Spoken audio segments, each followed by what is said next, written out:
తండ్రి వారం నాడు రెండుగా నీ పూజలు అవుతున్నాయి అయ్యా.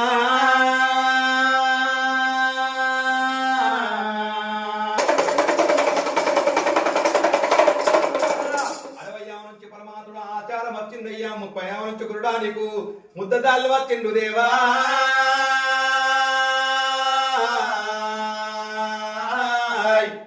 కాపల ఇంత ఉట్టి పరమాత్ముడు నువ్వు కలియోగం మేలుతున్నవా గురుడా.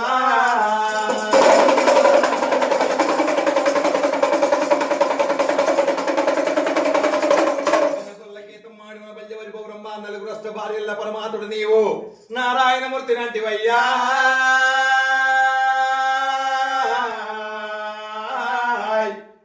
బంతిపూ నిషాను పరమాత్ముడిది బండార మోషం గురుడా.